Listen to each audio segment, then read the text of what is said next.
Hello, good morning students. Last video में हमने first ST lecture में हमने फर्स्ट चैप्टर स्टार्ट किया था एसटी का। तो वो हमने उसमें डिस्कस किया था कि न्यूट्रिशन किसे कहते हैं, न्यूट्रिशन के लिए क्या क्या ज़रूरी होता है, विटामिन्स, उन सब के बारे में डिस्कस किया था। उसके बाद जो कोई भी हम फूड आइटम बनाते हैं तो उसके अंदर कौन से न्यूट्रिशंस ऐड होते हैं, इंग्रेडिएंट्स यूज़ होते हैं, और वो इंग्रेडिएंट्स हमें प्लांट से मिलते हैं या एनिमल से मिलते हैं, यानी कि मेन सोर्स उसका क्या है, उसके ऊपर हमने डिस्कस किया था। उसके बाद हमने ये जाना था कि अगर सन नहीं होगा तो प्लांट नहीं होंगे, और हम डायरेक्टली और इनडायरेक्टली हम और एनिमल्स किसके ऊपर डिपेंडेंट है, प्लांट्स के ऊपर। इसलिए प्लांट सबसे मेन सोर्स है। और कोई भी फूड आइटम होती है, न्यूट्रिशंस इंग्रेडिएंट्स होते हैं, वो हमें प्लांट में से मिलते हैं या तो एनिमल्स में से मिलते हैं। तो हमें वो कोई भी एक लिस्ट आउट करने के लिए बोला था कि 2-3 आइटम्स के पहले उसके अंदर क्या क्या यूज़ होता है, कौन से इंग्रेडिएंट्स यूज़ होते हैं, वो इंग्रेडिएंट्स हमें कहाँ से मिलते हैं, उसका मेन सोर्स क्या होता है, उसके बारे में हमने लिस्ट आउट करने के लिए मैंने बोला था। बट किसी के लिस्ट आए नहीं है, होमवर्क आया नहीं है, तो प्लीज़ वो होमवर्क आप कंप्लीट करना, और कंपलसरी ये करना ही है। उसके बाद हम कंटिन्यू करेंगे ये chapter, plant parts and animals products as food. Plant के कौन से पार्ट्स होते हैं और एनिमल प्रोडक्ट्स होती है जो हमें फूड से मिलती है, ऐसे क्या होते हैं उसके बारे में डिस्कस करना है। तो यहाँ पे आपको एक प्लांट का कोई भी एक डिफरेंट, आप फ्लावर का कोई एक प्लांट ले लो, तो उसके अंदर क्या होता है, मेन तो क्या होता है, जो ऊपर वाला पार्ट होता है वो लीफ, फ्लावर, फ्रूट, वो सब, उसे क्या कहते हैं, सूट सिस्टम कहते हैं। और रूट वाला जो पार्ट होता है उसे रूट सिस्टम कहते हैं। यानी कि प्लांट का मेन 2 टाइप्स है, shoot system and root system.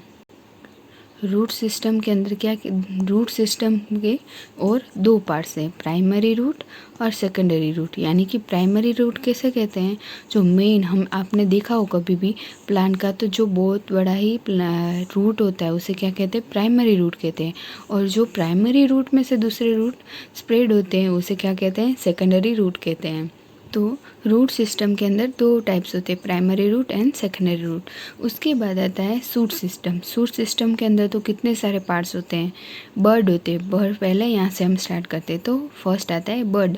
Bird किसे कहते हैं, जो एक न्यू लीफ होता है उसमें से, लीफ और ब्रांच के बीच में से जो न्यू लीफ जैसा या ब्रांच जैसा निकलता है उसे बर्ड कहते हैं। उसके बाद आता है नोड। नोड किसे कहते हैं, तो 2 प्लांट के बीच, 2 लीफ के बीच वाली जो ब्रांच होती है उसे नोड कहते हैं, और उसके अंदर वाला जो होता है उसे इंटरनोड कहते हैं। लीफ तो आपको सबको पता है। स्टीम किसे कहते हैं, स्टीम तो जो एकदम मैच्योर ब्रांच नहीं होती है लेकिन ग्रीन कलर की ब्रांच होती है उसे क्या कहते हैं, स्टीम कहते हैं। फ्रूट तो आप कोई भी अगर प्लांट जिसका होगा उसका फ्रूट, जैसे कि ब्रिंजल है तो ब्रिंजल एक फ्रूट है या वेजिटेबल, वो तो वैसे तो वो वेजिटेबल है बट उस प्लांट का क्या हुआ, वो फ्रूट है। फ्लावर, ये सब किस में आते हैं, सूट सिस्टम में आते हैं। और रूट सिस्टम में 2 टाइप से, primary root and secondary root. ये आपको याद रखना है पूरा, और ये ड्रॉ करके आपको मुझे सेंड करना है। उसके बाद सम प्लांट हैव 2 और मोर एडिबल पार्ट्स। सम ऐसे पार्ट्स होते हैं जिसके अंदर एक से ज़्यादा 2 एडिबल पार्ट्स होते हैं, जैसे कि ईटेबल पार्ट्स। एडिबल यानी ईटेबल, जिसे हम खा सकें।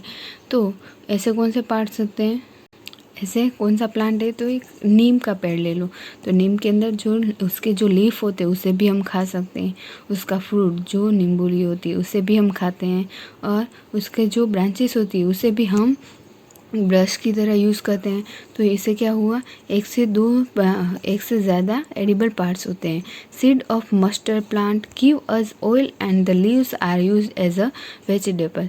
ऐसे ही जो मस्टर्ड प्लांट का जो ऑयल होता है, यानी कि उसमें से हम ऑयल निकालते हैं उसके सीड्स में से, और उसके जो लीव्स होते हैं वो वेजिटेबल के अंदर यूज़ होते हैं। Can you think of the different parts of banana plant that are use as food.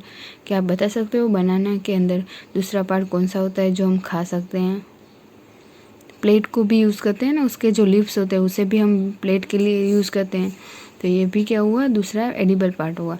ऐसे ही आपको यहाँ पे एक लिस्ट बनाना है कि जैसे ही आपने एक आइटम लेनी है, यहाँ पे लिए ब्रिंजल करी, तो ब्रिंजल करी के लिए उसके इंग्रेडिएंट्स और सॉस लिखना है। तो ब्रिंजल करी के लिए क्या क्या यूज़ होता है, brinjal, chili, spice, oil from groundnut, mustard, soybean and other plant, ये सब क्या हुए, उसके इंग्रेडिएंट्स हुए।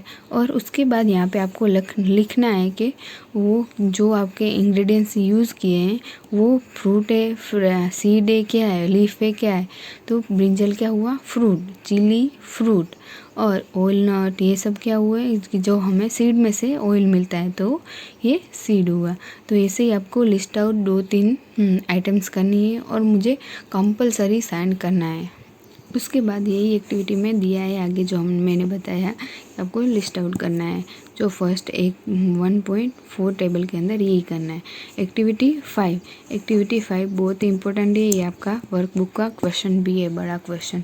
तो ये अच्छी तरह से रीड करना और केयरफुली कॉन्सेंट्रेट करना। Take some dry seeds of moong और चना और मूंग के थोड़े बहुत सीड्स लेने हैं। Put a small quantity of seeds in a container filled with water and leaves this side for a day. आपको वो सीड्स से उसे पानी से भर देना है एक बाउल के अंदर और एक दिन के लिए रख देना है। Next day drain the water completely and leaves the seeds in the vessel. दूसरे दिन आपको क्या करना है, पानी पूरा निकाल देना है और जो सीड्स है उसे दूसरे वेसल्स के अंदर रख देना है। Wrap them with a piece of wet cloth and set aside. और उस जो सीड्स है उसे वेट क्लॉथ के अंदर रैप करके दूसरी जगह रख देना है। The following day do you observe any changes in the seed. और आप ये एक्टिविटी घर पे करोगे तभी आपको पता चलेगा कि क्या होता है। आप पूरे दिन उसे फॉलो करेंगे, उसके बाद आपको पता चलेगा कि क्या हुआ उसके अंदर, आपने ऑब्जर्व किया होगा। अगर ये परफॉर्म करोगे तो ही समझ आएगा। तो क्या होगा कि जो मूंग होंगे उसके ऐसे छोटे छोटे ब्रांचेस जैसे निकल आएंगे। अ स्मॉल वाइट स्ट्रक्चर में have grow out of the seed. और ये स्मॉल वाइट कलर का जो स्ट्रक्चर दिखाई दे रहा है वो हमें क्या इंडिकेट करता है कि वो सीड ग्रो हो रहे हैं, यानी बड़े हो रहे हैं, उग रहे हैं। If so the seeds have sprouted. इसलिए हम उसे बोल सकते हैं कि जो सीड्स है वो स्प्राउट कर रहे हैं। If not was the seeds in water. अगर वो पानी के अंदर नहीं होंगे, drain the water and leaves them aside for another day.